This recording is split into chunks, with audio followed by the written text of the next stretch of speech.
Getting rich is an exact science.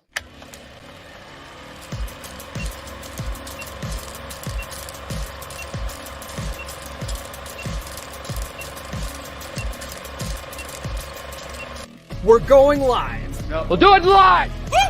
This is the Come On Man podcast. And here's your host, Paul Bauer. Good morning, guys. It is, in fact, Wednesday. It's Wednesday, for real. Man, these early mornings mess me up. Man, guys, go back and listen to last Friday's episode. It was the first in this series. I opened it up saying, "Good morning, guys. It's Wednesday." It was Friday. Man, I swear to God, my brain works faster than my mouth half the time, or sometimes slower. Whatever the case is. Anyways, I need more coffee. That's all there is to it. Guys, I finished the book. The book is done. The book is, well, the formatting still needs to be done, but that's the hardest part so far, I'm finding out. But I got the edits back from Mr. Nick August and Nurse Chick. So this book is edited by Nick August and Nurse Chick. You see, Cappy's a wealth of information, guys. And the last two times I went to go hang out with him, he's given me like all sorts of great advice, right? The reason why I even do live streams is because of Cappy. Cappy's like, "Oh man, you got to do live streams." You got to do live streams. Cappy's the reason why I have a course. "Oh man, you got to do a course," right? And then this last time I went up there, it took me 2 years to write this damn book, and that's just because I didn't dedicate enough time to it. Really, that's really what it comes down to. But I told him how I was going to hire Nick August to do the editing. Nick did, if you guys didn't know, edited Ryan Stone's books. And Cappy prefers to have a woman edit books because he says women are good at nitpicking. So after Nick went through and did his edits, I sent it off to Nurse Chick. Nurse Chick found a whole bunch of stuff. So it had two eyes on it. And then I just went back through it again yesterday because Nurse Chick pointed out that I missed an entire subchapter. And I was like, what?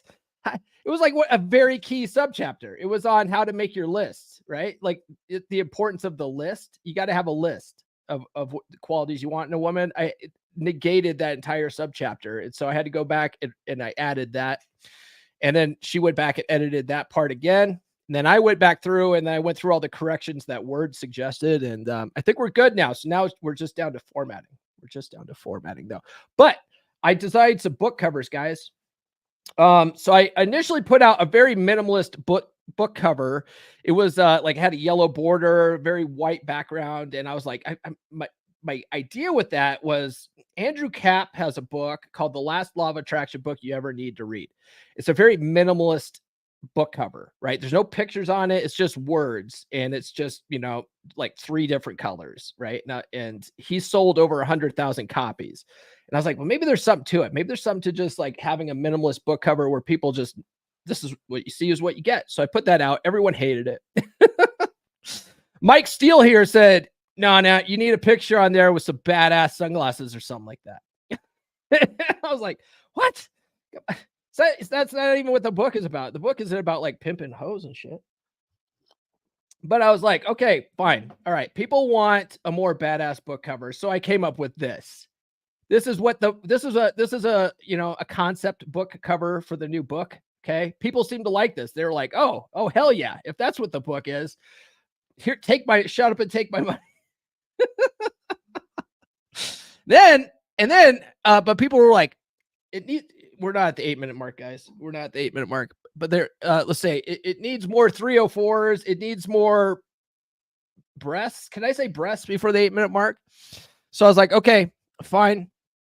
I'm going to design this one for the Audible. This one's the Audible. Right? This was awesome. This looks like an awesome book, doesn't it? I told DALL-E, the AI generator for this. It needs ninjas, needs explosions and cars and naval warships. And then if you look here in the upper left, it has a car with a battleship cannon on it. Like, isn't that rad? Sounds like a rad book.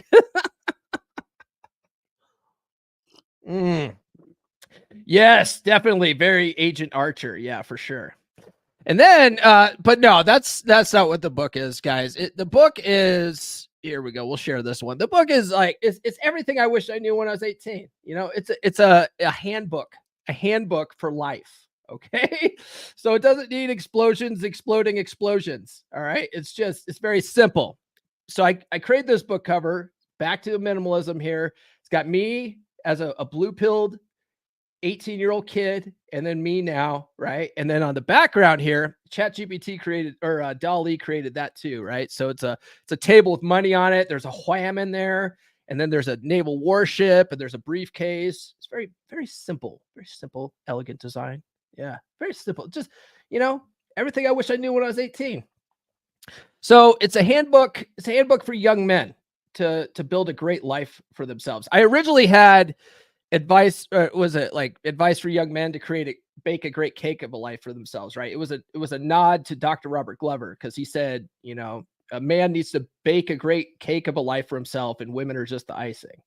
So I was like, yeah, put that on my cover. Everyone's like, bake a cake? That's gay. I was like, fine. All right. So advice for young men, create a great life for themselves. There we go. We'll keep it simple. Anyway, so the book art is good. The verbiage is good. And I just need to format the some son of a gun. We're not the 8-minute mark. I'm just need to format the son of a gun in a Word. And every time I make one change on one page, it messes up all the other pages. It's really frustrating. So I'm trying to get the hang of that. But I was up till midnight last night messing with the damn book. And then I was like, oh crap, I still need to get ready for tomorrow's episode. So I was up until like 1:30 in the morning last night. Terrible, guys. Terrible. But there is a science to getting rich, guys. There's a science to it. First, you write a book, then you sell 1 billion copies of the book. All right. So we are on chapter 2 in my series on the science of getting rich by Wallace D. Wattles. It's actually a law of attraction book. So it's actually a part of a trilogy, right? Science of getting rich, science of being well, science of being great. So we're just going to focus on this one here, right? And if you guys don't know, the book was written in 1910, and I'm not going to read it to you. We're just going to go through some of the key concepts, but I do encourage you to read it yourself. It's a very no nonsense book. Hey, we're at the 8-minute mark. It's a no bullshit book, guys. It's a no bullshit book. It just breaks down easy steps. It's probably like a 2-hour read. Before we get into all that, though, let's go ahead and like, subscribe, and hit those notifications if you haven't done so already. And guys, please sound off in the live chat. I'm going to be going through some stuff today. Some of it's like his arguments aren't great arguments, you know, for how this is an exact science. So if you guys disagree with anything that Wallace D. Wattles says, like, sound off in the live chat. If you agree with it, if you've seen it work, sound off in the live chat as well. All that kind of stuff. Your feedback helps these, you know, go by much smoother. And then send a super chat, guys. That helps support the show probably more than anything else. We already have a super chat. Brother Nathan sent a $2 super chat, and we are now at the 8-minute mark. So you get. I was just going to say it. This guy fucks. Am I right? Yeah, this guy definitely fucks. I was just going to say it. This guy. You don't get 2 of those. Okay. All right. So the first key concept here in this chapter is that there exists a science of getting rich, and it's an exact science, right? And he akins it to algebra or arithmetic, right? Math is an exact science. And he says, well, getting rich is also an exact science, right? And he says that the laws that govern the process of acquiring, there are laws that govern the process of acquiring wealth. And if men obey the law, he will get rich with mathematical certainty. Certainty, guys. And these laws he's referring to are the laws of the universe, and more specifically, the law of attraction.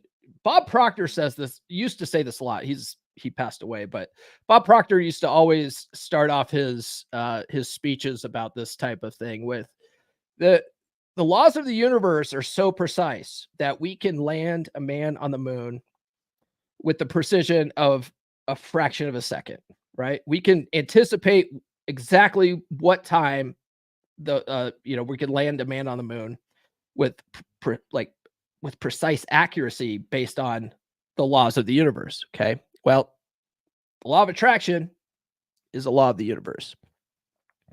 Guys, we want to follow me on social media. The links are in the description. Get on the email list.comeonmanpod.com. You'll get a PDF with 20 dating app openers that are guaranteed to capture a woman's attention in the first 7 words. And I'll also mail you some stickers for your troubles. Check out my practical law of attraction course, guys, loa.comeonmanpod.com. You can get it for 30% off for the entire month of November with code THANKFUL2023. I've got it pinned there in the chat. All this stuff that we're going to be talking about is we're going to be talking about law of attraction. Now, there's 3 explanations for it. I say it all the time. There's quantum science one, there's a spiritual one, and then there's the psychological one. My course focuses on the psychological because a lot of people, either they're atheist or they just can't wrap their brain around the concept of the quantum theory stuff. So like they just blow this off. There's no law of attraction. It's mumbo jumbo. It's pseudoscience. It's like, okay, well, but if you explain it from the psychological perspective, most people can wrap their minds around it. See what I did there? It makes more sense, right? All we're talking about really, if you want to break it down from a psychological standpoint, is we're reprogramming our subconscious mind, our paradigm, and our results that we get in life are based off of our actions. Our actions are based off of our paradigms. Our paradigms are largely programmed in us from when we were children. And so a lot of us have a lot of self-limiting beliefs. A lot of us, we were told our whole lives that being rich is bad. Only shysters are rich, right? When you have that kind of upbringing, right, where you live in poverty and your parents are poor and their parents were poor, and you tend to have this paradigm that you'll never be rich, you'll never make a lot of money, right? And that can be reprogrammed, okay? Because there's no difference between you and a rich person except for your mindset. That's really the only difference. Okay. So we talk about that kind of stuff in the Practical Law of Attraction course. You can also use the Practical Law of Attraction to get the whamming you want in life. So here's a commercial that talks about that. Are you struggling to find a good quality woman? They are very rare indeed these days. If you spend any time at all watching content in the men's podcast space, or you spend time on dating apps or going out to clubs, you're seeing low quality, promiscuous women. You're finding women with daddy issues and personality disorders, or a myriad of other red flags, and you are frustrated. I get it, brother, but what if I were to tell you that the reason why you're only seeing these types of women is because of your mindset, because of your paradigm? We get what we focus on in life, and you have trained your mind to focus on the type of women that you don't want. So those are the types of women that keep showing up for you again and again. Let's change that mindset today. If you're a guy looking to attract high-quality, submissive women into your life, then I've got the perfect solution for you. And let me tell you, brother, it's all about mindset. That's right. You've got to reprogram your thinking to focus on the type of women you do want. That's where my Practical Law of Attraction course comes in. It's packed with proven psychology-based techniques that will help you manifest your dream woman. Trust me, you won't find this stuff anywhere else. Explained in such a simple, easy-to-use way. And let me tell you, when you start using these methods, you'll be amazed at how quickly things start changing for you. Picture this. You're out on the town, feeling confident and magnetic. All the women are drawn to you like moth to a flame. And best of all, you're attracting the type of women that are submissive and high quality. It's not that they weren't there before, it's that you weren't aware of them before. My course will teach you how to be more hyper-aware of the kind of women that you actually want. It will teach you to believe that you're the most attractive man around. And when you believe it, you'll carry yourself that way. So what are you waiting for? Sign up for my course today. Visit loa.comeonmanpod.com. That's loa.comeonmanpod.com. Start living the life you've always dreamed of. Don't miss out on this opportunity to up your game and find the woman of your dreams. The law of attraction is nothing without action. So what are you waiting for? Act now. Act now, guys. Act now. I dropped a link to it again in the chat. Be sure to use code Thankful2023 for 30% off. AJ, Beer Club in the house. Would you do different covers and we can pick what we want? No, man. No. You're going to get what you get. You're going to like what you get. Okay? Lee says, but the moon landing was fake. Was it, Lee? Was it fake? Was it? Oh my God. Oh my God. Okay. Well, it might have been. Who knows? All right. So the next key concept here in the book is the relationship between doing things in a certain way and acquiring riches. Now he says this a lot in the book, it's one of those things where I chuckle at when I hear it, but for some people it might get annoying because he says it all the time, right? Doing things in a certain way or doing things in the certain way. And he says that ownership, money, and property, like owning property, comes as a result of doing things in the certain way. All right. The certain way. And he says, it doesn't matter if you do it on purpose or on accident. You'll get rich if you do things in the certain way. All right. Which sort of alludes to the concept of the law of attraction is always working, whether you believe in it or not. You know, it's always working. A lot, like if you have a bunch of bad things happening to you in your life, you're attracting it. You're attracting it. Usually with your paradigm, you'll find that people who always have bad luck, or, you know, there's always bad shit happening to them. They're always sick and stuff like that. You'll find that they have the worst mindsets, right? They have just a negative mindset, and their negativity is just compounding their problem. You know what I mean? My dad's like that. My dad is like one of the most negative dudes in the world, you know, and he you know, he used to always say, if I didn't have bad luck, I wouldn't have luck at all. You know, that was a paradigm sort of growing up. You know, I had to reprogram that, realize, no, there's no such thing as luck. You know, we make our own luck, right? Lee says, look, I did my research on 4chan. The world is also flat, and Anna Nicole married for love. Oh, okay. All right. I mean, 4chan, you know, I hear you. I hear you. That place is legit. So he says it doesn't matter if you do it on purpose or if you do it on accident. You'll get rich if you do things in a certain way. Now, people who don't do things in a certain way, no matter how hard they work, they'll just get poorer. They'll get more poor. Have you ever noticed that there's people, they just work their asses off, right? They work their asses off their entire life, and they have nothing to show for it. Nothing to show for it, right? Then you have guys that don't do shit and they're millionaires, right?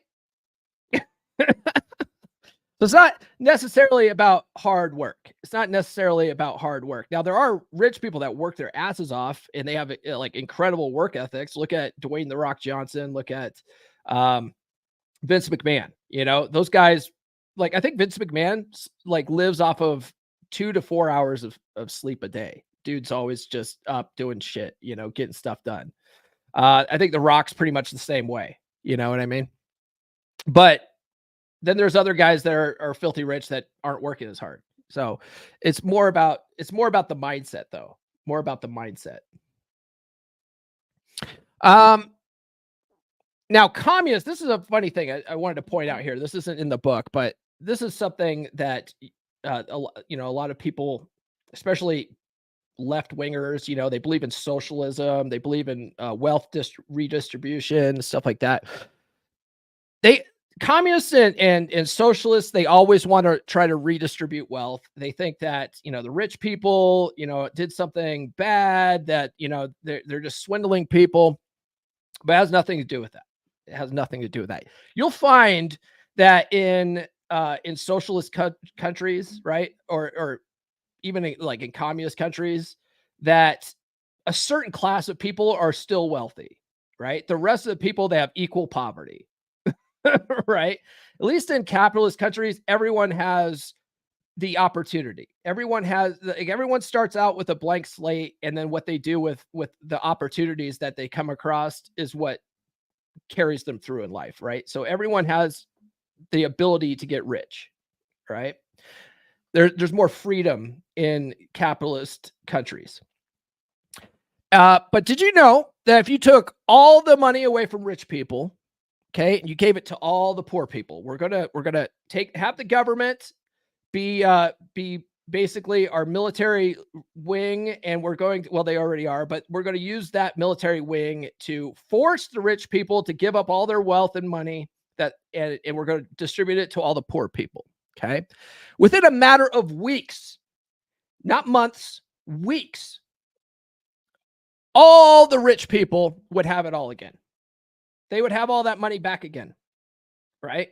Have you ever noticed that a vast majority of lottery winners are poor within like 1 or 2 years because they were poor to begin with.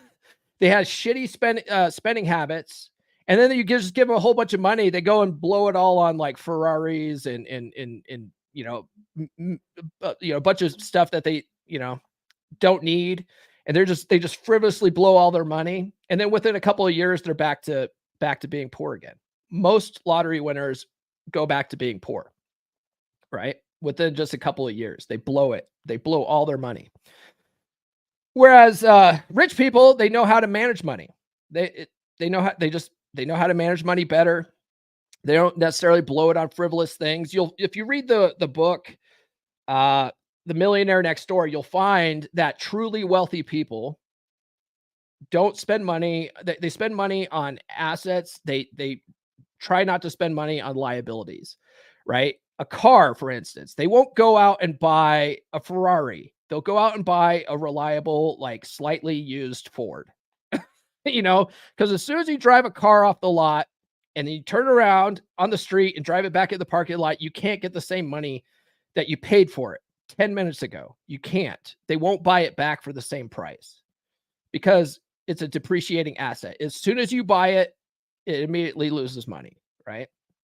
So rich people know that, like real rich people, not flashy, living on credit card debt rich people. Real rich people know that, but they know that buying properties, especially rental properties, that's an asset. That creates cash flow. You know what I mean? So it's all mindset and what they're spending their money on. They'll still spend money, but they'll spend it smartly. Instead of putting their money in a savings account and make negative interest on it, they'll put it in a money market account or something like that, right? Or they'll invest in crypto. Now, crypto, that fluctuates wildly, so it's a long game. But they'll put it in assets that appreciate, right, over time. So there's they know how to make money, right? They know there's a science to it. Now, the idea that getting rich is not primarily a matter of environment. That's the next concept, right? The idea that getting rich is not primarily a matter of the environment. So Wallace D. Wattles, he argues that if it was a matter of environment, because I've had people argue with me over this too. They're like, oh, well, someone that grew up in like, an impoverished African country, well, they're always going to be poor. That's a self-limiting belief. There's rich people in those impoverished countries too, right? There's rich people in those impoverished countries too. So that's pretty much what Wallace D. Wattles was saying, right? If it was primarily a matter of environment, only people in certain cities or certain states or certain neighborhoods or certain countries would get rich, right? Only certain people, like only this country's going to get rich, but this country's going to live in absolute poverty, and everyone in that country will live in poverty. You see what I'm saying? If that was the case, if it was truly about environment. All right. Now you might say, well, certain neighborhoods are poor and certain neighborhoods have rich people. That's true too. But if you think about it, who owns the buildings that the poor people live in? Rich people. Rich people own that. Okay. Right? Somebody's always making money. Somebody's always getting poor. You see what I'm saying? Hey, Offie's in the house. What's up, Offie? Guys, check out Monday's episode. I had the legendary Offie on the podcast. We talk about bishes, books, and belts. championship belts. So yeah, so there's poor neighborhoods, there's rich neighborhoods, sure, but in general, there's a mix, right? There's always rich people, there's always poor people sort of commingling around, okay? So it's not necessarily about environment. Everywhere we see rich and poor living relatively close to each other, right? That was a concept in the book. In every state, in every town, there's rich people and there's poor people, right? Every state, every town, rich people and poor people. So he argues it's not a matter of location that gets you rich. All right. He says, we see people in the same city running competing businesses together. Right. We'll see let's say let's say a restaurant. That's a good example, right? You'll see restaurants that absolutely kill it, and you'll see restaurants that come and go. You see a lot of that here in my town, my one horse town. There's restaurants that open all the time. They close within a couple of years. And then you see restaurants that flourish. You know what I mean? So we see some that flourish and we see some that fail. Okay. So the one flourishing, he argues, is the one that's doing things in the certain way. There's a science to it, right? Oh yeah. Plenty of rich kids end up poor. Yeah. Yeah, and see, largely that's because they were handed the money. They were never taught the wealth mindset. You know what I mean? Whereas you got someone like Donald Trump, whether you like him or hate him, you don't like his politics, whatever, that's fine. But a lot of people are like, well, his dad gave him $1 million. Yeah, and he turned it into billions of dollars. You know what I mean? Like someone that doesn't know what they're doing with money would have blown the $1 million nest egg and would be working a 9-to-5 job. Right. But he took that $1 million and turned it into billions of dollars. And his kids are doing the same type of thing. It's because he was taught the wealth mindset. Right. So it's up here. Guys, we have some guys in the beer club in the house here. Join the beer club. beer.comeonmanpod.com. It's only $10 a month. You could join with a free trial. We just had our November meetup last week. It was a good turnout. I think we did that. We were there for like 2 hours this last time. Great time. You don't have to be there for the entire 2 hours. Like if you only have 10 minutes to pop in, that's fine. It's like a bar. You can come and go as you please. But it's a good opportunity to hang out with other dudes. I'm re-listening to No More Mr. Nice Guy by Dr. Robert Glover. And this book really is what taught me the importance of hanging out with other men. It's important, right? It's important for our masculine development to hang out with other dudes. And a lot of nice guys don't. They isolate themselves. They, maybe they do get into a relationship. They make their girl their best friend, their confidant, and they have no friends outside the relationship, and they dump all their crap on their girl. That's not what your girl's for. Okay. Bring that kind of stuff to the boys, man. And if you don't have a group of dudes to hang out with, come hang out with us. All right. That's what this is for. And then I offer one-on-one coaching. It's available at gumroad.comeonmanpod.com. I'm learning NLP right now. I'm working on a NLP certification, man. I just learned this technique. It's called the swish pattern. And what it does is it works for both physical pain and mental pain, or emotional pain, right? And you can use this pattern to basically either remove pain completely or severely, make it less. It's pretty fascinating stuff. And what I'm learning is that essentially, our minds and our bodies are connected, right? They're not separate, they're connected. And when you have an emotional pain, or, let's say you get angered really easily, you got anger management problems. When something triggers you like that, that trigger is stored subconsciously in the body somewhere, right? And you can manipulate that pain through certain tactics and make it go away. It's pretty fascinating stuff. I'm just learning this stuff, so I'm willing to get some guinea pigs in here and try some of this stuff out. But it's fascinating stuff. I'm gonna eventually start implementing this stuff in my practice, but check that out, guys, at gumroad.comeonmanpod.com. All right. The next concept here is that getting rich is not solely determined on talent or ability either, right? So we've talked about how it's not necessarily about your environment. It's also not determined by talent or ability, right? We often see talentless people get rich and people with great talent scrape by, don't we? Don't we? Right? How many times have you seen, maybe you're in a particular industry, right? Like, my day job, I work in IT, and you see guys that make hundreds of thousands of dollars a year working in IT. And then you see guys that make $40,000 working in IT, some of it's talent, some of it's not. Sometimes you're like, man, well, this guy is just total slack ass. How is he making so much money? Right? Look at the Kardashians, for crying out loud. Those people are filthy rich and they have no talent. They have zero talent, right?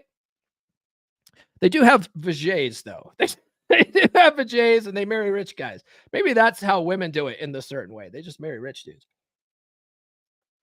Now I'm just kidding. Look at Oprah Winfrey, right? Oprah Winfrey, she's a multi-billionaire. She's a talk show host. She was just a talk show host. There's lots of talk show hosts out there. She's not necessarily better at being a talk show host than any other talk show host, but she's managed to turn that into a $1 billion empire, right? Some of these other talk show hosts never do that. They never, she's the only one that I know of that's done that, right? Ooh, $20 super chat from Mike Steele. The brain is the only organ that can change itself. The liver will always be a liver. The kidney will always be a kidney, but you can literally rewire your neuron connections to your brain to become a different person. Actually, I'm finding out, Mike, that no, you can actually, you can modify everything in your body because it's all just made up of proteins and cells. And the cells, they can't turn themselves on and off, but they are reactive to external stimuli. So, fascinating stuff. There's a guy, Dr. Lipton. He's got a whole docu-series on Gaia about it. Fascinating stuff. He's in epigenetics. So, I don't know. Anyway, you get this. You get this. Hold on. I got to get down to my soundboard here. Guy fucks. Am I right? Hold on. I was just going to say it. This guy fucks. Am I right? Yeah, make sure you get that whole thing there, man. Thank you for that. Really appreciate it. The Ultimate Warrior, is that what you're saying? Someone who's talentless, but he made a lot of money? Have you heard, man, you guys know who the Ultimate Warrior is? He was a wrestler in like the 80s and 90s. And if you listen to other wrestlers talk about him, like he would come running out to the ring. He's all high energy and stuff like that, but he would completely blow himself up in the ring. And blow himself up means like he's just get winded and he can't go anymore. And so like he's supposed to perform and he was like, let's just take it home. Let's just take it home. And they're like, what? No, we got 20 more minutes in this match, bro. Yeah. He was a talentless guy, but made a lot of money. All right. The next concept here, guys, is the notion that thrift and savings alone do not lead to wealth. All right. Now, if you guys ever read anything from Robert Kiyosaki, he says this all the time. Savers are losers. Savers are losers, right? Which goes against what Dave Ramsey teaches. Dave Ramsey basically teaches living below your means and investing in, IRAs and money markets and stuff like that. And it's his path works, right? I actually lay it out in my book.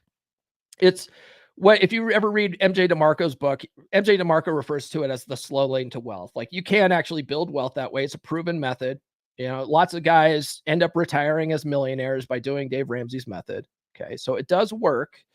But you get rich faster doing Robert Kiyosaki's way, which is by building businesses and investing for cash flow.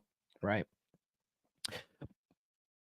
So just like going back to this though, just saving alone isn't going to make you wealthy, right? There's tons of thrifty savers out there, but they still live in poverty. People that cut coupons and whatever, but they still live in poverty, right? Meanwhile, you see wealthy people spending all sorts of money. Now, one thing I did learn though, and we already sort of talked about this already, like if you read if you read The Millionaire Next Door, that truly wealthy people, they do freely spend money, but they spend it smartly, right? They'll spend it on appreciating assets. They don't spend a ton of money on depreciating assets, right? They, we talked about the car already. They don't necessarily buy Ferraris and McMansions. They'll live in a typical suburban home, and they'll have a reliable, Ford or Chevy or, whatever your favorite car is. That's not a Bugatti. And they'll live like a normal life. And you would never know that they're multimillionaires because they spend their money smartly. Right. And then you'll have guys that, they're basically living off of credit card debt and other, just crushing debt. And they have McMansions and Bugattis and, Rolex watches and shit like that. So there's something to be said for spending your money wisely, but just saving alone isn't going to make you rich. Just living in a tiny house and saving your money is not necessarily going to make you rich, right? The next concept is there's an observation that two people in the same business can have different financial outcomes. We talked about that a little bit already with the restaurant analogy, but it's not necessarily that one guy is willing to do something the other guy isn't willing to do. You can have literally two businesses offering the exact same services, right? But yet you'll see one succeed and one fail, right? You'll see one succeed and one fail. Now, he argues that that's because the guy who succeeds is doing things in the certain way and the other one's not. And then obviously I've mentioned this several times and it's a common theme in this book, but getting rich is the result of doing things in a certain way, right? If people in the same location running similar businesses and one succeeds, the other one fails, it can only be that the guy that succeeds is doing it in a certain way. And he says that if like creates like, and if like causes always produce like effects, that anyone who does what a successful person does can become rich. So basically, if you want to get rich, and you want to get rich doing something, and I'm trying to do this, right, with the podcasting, not necessarily the rich part, but being, successful at podcasting. I go and look at what other successful podcasters are doing. You know what I mean? And I try to do what they did. That's a good way of being successful in whatever you're trying to do. Find someone who's already done it and learn what did they do? What was their process, right? I'm doing that with the book, and that's one of the things I love about being on Rule Zero is I get to sit under the learning tree of guys that have been doing this for a long time, right? Rollo, Ryan, Troy Francis, Paul Benjamin, those guys are just a wealth of information. And, especially when it comes to like this book writing stuff, I'm just like, guys, Paul hasn't written a book. He could, though. He's got enough information out there. He definitely needs to write a book. But Troy's written a bunch of books. I've learned so much about book writing and self-publishing from Ryan. It's retarded. it's ridiculous, right? And there's this concept that if one man could do it, another man could do it, right? That's also in the book, Think and Grow Rich. If one man could do something, another man could do something, right? Now, this book predates Think and Grow Rich, right? And I think this was a huge influence on Napoleon Hill, honestly. But if one man could do it, another man could do it. The next concept, the argument that anyone with a basic ability to think and understand can get rich, right? Because it's mindset, right? It's mindset. We've established that you don't have to be talented or necessarily smart to do it. Again, look at the Kardashians, the Ultimate Warrior. Hulk Hogan, you know why he was so successful? It wasn't necessarily because he was the best wrestler, but he was a good entertainer. He could get the crowd going. You know what I mean? And I think that's really what Ultimate Warrior's thing was. He got the crowd behind him. He had a good gimmick. Yeah, if they could do it, I could do it. Man, I say this all the time when it comes to the whammon. You see all these black pill doomers, especially on Twitter. God, some of the guys on Twitter have such a defeatist mindset, right? They think that they've been dealt certain cards. They're not 6 feet tall, that they can't possibly ever be successful with women. It's like they just have the shittiest mindset. It's like, dude, I'm not 6 feet tall. I'm not 6 feet tall. You know what I mean? Like, just stop. If I could do it, and I wear a t-shirt and ball caps, and I live out in cow country in the middle of nowhere. If I can do it, you could do it living in fucking New York City, you know, when there's like a billion options out there. Fucking stop. Fucking stop. Right? Okay, let's see here. He says smart people get rich, talented people get rich, and complete blockheads get rich. The basic requirement, though, is that you're able to think and understand, right? If you could think, right, you could do it. The idea that location and environment play a role, but they are not sole determinants of wealth. We've already talked about that so much. You know, you have to be smart about location, though. He does say this, right? It does play a little bit of a role in certain contexts, right? You can't expect necessarily to do well by opening a basket weaving business in the middle of the Sahara Desert. Probably not going to do that great, right? An ice cream stand would probably do better in Phoenix, Arizona than in Alaska, which is funny because they're opening an ice cream place in Cedar Edge, Colorado, which is just north of me. It's the town north of me. And they're opening it just before wintertime. I'm like, what are you doing? No one wants to buy ice cream in the winter. You know, that's probably not going to do well. Not unless, of course, they do things in a certain way. If they do things in a certain way, it will probably do okay. But I'm like, man, I wouldn't do that. I wouldn't open an ice cream shop where it gets like where we get, you know, in cold winter and stuff like that. I would open it. I mean, ice cream shop would probably still do okay here, but if you opened it in the summertime when it's hotter than shit, that's a good time to launch a business like that, you know? But that's me thinking in a certain way. I don't know anything about ice cream shops, so whatever. The importance of dealing with people and being in a place where there are opportunities to engage with others. That's actually kind of important, right?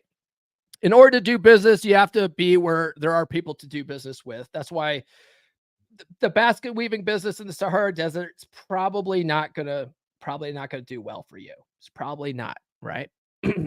So that's why I say, like, this isn't magical woo-woo thinking, right? This isn't magical woo-woo thinking. A lot of people are like, oh, you know, the law of attraction is woo-woo and stuff. It's like, well, if you break it down into like concepts, you know, like that, you know, the psychological concepts, it's not woo-woo. It's like doing things smartly, right?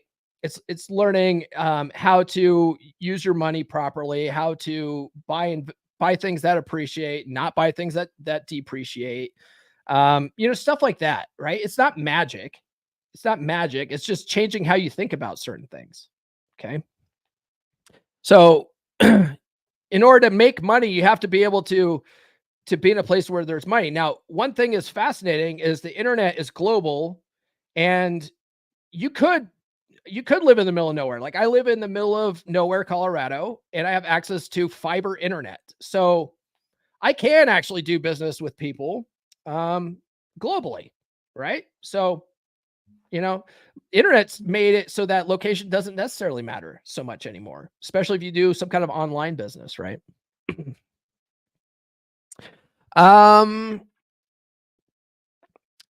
There's a belief that anyone in the same town or state can get rich if others in the same location have achieved wealth. Basically, going back to, if one man could do it, another man could do it, right? If someone in your town's gotten rich in your town somehow, you could get rich in the town, right? There's money there. There's money to go around, right? You know who got really rich during the gold rush? Wasn't the miners. It was the guys that moved to the mining towns and opened up hardware shops, right? The guys that sold the pickaxes and the tools to the miners, those guys got filthy rich, right? And that was, you know, a lot of those mining towns were in the middle of nowhere. But they did things smartly. The suggestion that one's liking for a business or profession can influence success. I talk about this in my upcoming book. I talk about the importance of enjoying what you do, right? Now, there's a lot of people that have this concept of, try to make your passion your business. That doesn't always work out. That doesn't always work out because maybe Legos is your passion, right? But there's not a big business in putting Legos together unless you go work for the Legoland or something out in California and they need someone to put Legos together. Maybe you can make decent money being a Lego artist that way, but for the most part, it's a very niche. It's a very niche business, right? But if you do enjoy the work that you do, it doesn't feel so much like work, right? So I've come out of the IT industry. I've been doing IT stuff for years. I did find out that I actually really enjoyed tinkering with computers and nerding out with stuff like Linux and servers and making computers talk to each other and that kind of stuff. I enjoyed it, right? Some people don't like that sort of thing. So they spend a lot of money to hire someone that does like it, right? Not necessarily something I would do for free, but I enjoy doing it, right? So it's less like work. You know what I mean?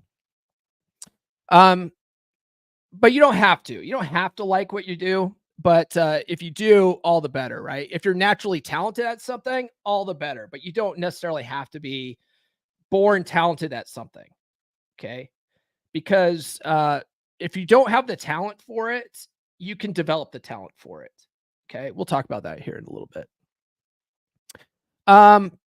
The concept that getting rich depends on learning to do things in a certain way rather than the specific business or profession, right? So the previous qualities are all helpful, but not necessary as long as you do things in the certain way, he argues. Okay, so you don't have to like doing it. You don't necessarily have to have talent for it, but if you do things in the certain way, it doesn't matter. It doesn't matter, right? He says, if you were doing something, let's see, if you're doing the same thing as someone else and they're getting rich and you're not, it's because you're not doing things in the certain way, right? So if you're trying to be a podcaster and you're not having any success at it, it's because you're not doing things in the certain way that successful podcasters do. You see what I'm saying here? So you got to figure out what the certain way is, and you got to do things in the certain way, right? The argument that lack of capital is not a barrier to getting rich and that capital can be acquired as a result of the process of getting rich. Now, this really comes down to the law of attraction. Okay. This key concept in this chapter is law of attraction. Okay. So I know what you're thinking, right? It takes money to make money, and you can't buy real estate without the funds, and you can't buy a business without the funds, or, having investors and stuff like that. But he argues that someone who already has capital to start a business, well, they're already rich, right? We're trying to get rich. So if they already have the funds, well, they're already rich. They don't need to get rich. They're already doing things in a certain way, right? So you need to learn to do things in the certain way. And when you do, then you will become rich, right? You will acquire the capital along the way as a part of the process, right? If you need capital, you'll get capital. If you're in the wrong business, you'll get into the right business. Now, one thing when it comes to successful podcasting, years ago, some of you guys know this, years ago, I had an old podcast. It's still out there on YouTube back when I was a fat ass nerd and back when I was still married. It was called Tech Chop. And I hated it. I started doing that podcast. It started off as a monthly video podcast. And at that time, it was sort of like a hobby, and then it got picked up by the Tech Podcast Network and I started getting sponsors and stuff like that. And I was making pretty good money, but they wanted me to do episodes every week, and trying to do episodes weekly about technology was like, man, it was a pain. And then I was doing like green screen stuff in the background, and it just became just another job and it was just really time consuming. And it would take me a week to produce a show. And then as soon as I was done producing that show, I had to start the process for the next show. And it was just like, this sucks. I hate doing this. So when I decided to start doing this podcast, actually I tried another podcast in between that. I never talked about that. I used to run a political page on Facebook that got pretty popular. There's the account for Twitter still out there, but I don't post on it anymore. I completely got rid of the page on Facebook though, but it was called Mainwashed. And Mainwashed was a Facebook page and a Twitter account. That's really all it was. And then and I have a website too, mainwashed.com. It's still out there. It's basically a news aggregator site. It runs on autopilot. I don't touch it. But I tried doing a podcast with that as well. And I found that I hated that too, because just trying to do a weekly show based on news is tough, because the news cycle changes daily.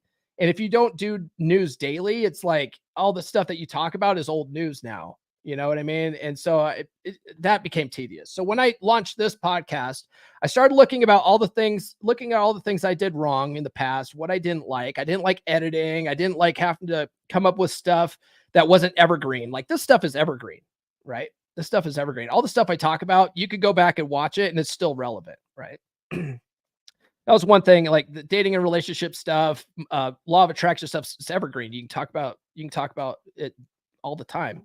I decided I wanted to just have do it in my office without any green screen. So I had less editing and stuff like that. So I learned from all the stuff I failed with, and I didn't like, and now I produce a podcast that I enjoy producing, and so you can learn from your mistakes doing that too. So what he says here, right? If you're in the wrong business, you can get the right business. Well, I was in the wrong business doing podcasts about technology. I was in the wrong business doing podcasts about, politics. I also fucking hate politics now, because I find that it ruins my mindset. It's poison, man. Focusing on the political system, man, it is poison to your mind.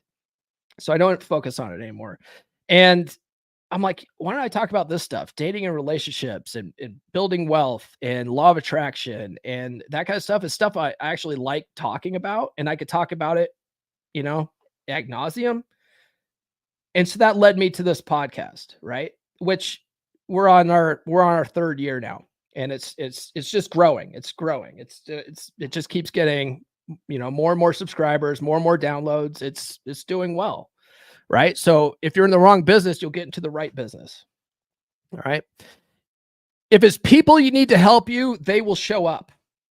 They will show up. Right. I did at the beginning of this year, I talked about law of attraction to get on rule 0. Right. Those people that are helping me learn this business showed up. They showed up. And now I get to sit under the learning tree every week. It's great. Right. And if it's something you need to learn, you'll learn it, right? Bob Proctor says, if it's a book you need, right, it'll be presented to you. You'll get this idea. Oh, hey, that book sounds like exactly what I'm trying to figure out. Maybe I'll read that. I was at the beginning of this year, I was on the end of the year Rule 0 episode hosted by Rollo. Rollo did a prediction episode. He had a huge panel that day. He had John MLD come back, right? Out of retirement, out of Rule 0 retirement. MLD came back on. And I was sitting backstage because Rollo had to keep bringing people on and off stage. And I was sitting backstage at one segment. And MLD was talking about, he's like, oh, if you read these 3 books by Russell Brunson, you can basically, make a shitload of money online. And MLD is a multimillionaire. So I was like, oh, let me write those down and start reading those. I listened to those books. It's like they were presented to me. Right. Another thing that I learned from MLD though, when I had him on the podcast, is that he read The Science of Getting Rich on repeat. He read it on repeat. I think he said he read it like 20 times or something like that. I can't remember, but he listened to it on repeat.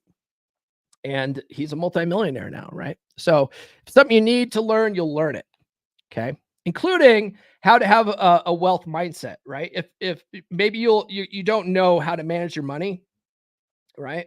Well, my book that's coming out, right? Let's present this. My book that's coming out,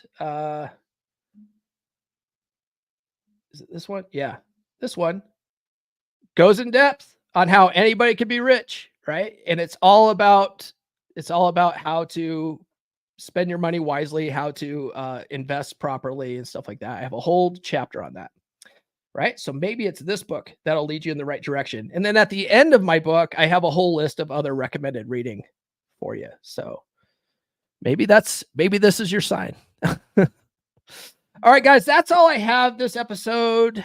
That's pretty much that chapter. There is a science of getting rich. Largely, it comes down to doing things in the certain way. If you haven't done so already, please like, subscribe, hit those notifications. Thanks to everybody that dropped comments in the live chat. Appreciate it. If you're watching on the replay, drop a comment below. If you disagree with any of the stuff, that's fine too. It's okay. It's okay. We don't have to. We can agree to disagree. That's all right. Thanks to everybody that sent super chats today. I appreciate it. It's not too late. Not too late to send a super chat. Follow me on social media. The links are in the description. Get on the email list, guys. List.comeonmanpod.com. Get your PDF with 20 dating app openers that are guaranteed to capture a woman's attention in the first 7 words.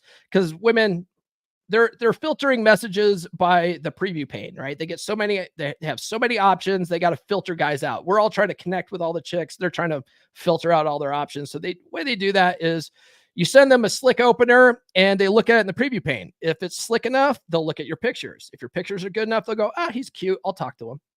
Right? Everybody else gets lost in the sauce. So you got to capture her attention. Then I'll also mail you some stickers for free.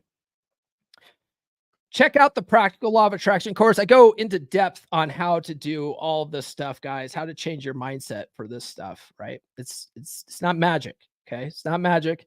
It's a process. If you learn the process, you learn the steps. It doesn't matter why it works. It doesn't matter if it's God. It doesn't matter if it's the quantum field. It doesn't matter if it's just reprogramming your paradigm. It's all the same process, right? If you follow the steps, you're going to get rich, right? You're going to get the women. You're going to whatever, get the job you want. I don't know, whatever. You're going to get healthier, right? If you follow the steps, you can. It works in all areas of your life. It works in all areas of your life. You just got to follow the steps. Doesn't matter why it works. But if you do things in the certain way, right? Join the beer club, guys. Beer.comeonmanpod.com. It's only $10 a month. It's a good group of dudes. We can chop it up with stuff like this or talk about football, whatever. Doesn't matter. It's not heavy. We don't have any lectures or anything in there. We're just guys shooting the shit, drinking some beers or whiskey or whatever you want to bring. Your sodas. Doesn't matter. You don't have to drink alcohol to have fun. Okay. And then coaching is also available, guys, at gumroad.comeonmanpod.com. That's all I got, guys. I will see you guys on Friday. Friday's episode is on the myth of leagues. Okay. It's not a myth for certain types of guys, right? Oh, she's out of my league. For certain guys, that is true. That is true. We're going to talk about that on Friday, guys. Okay. We will see you then. This has been the Come On Man podcast. Now, go out and get it.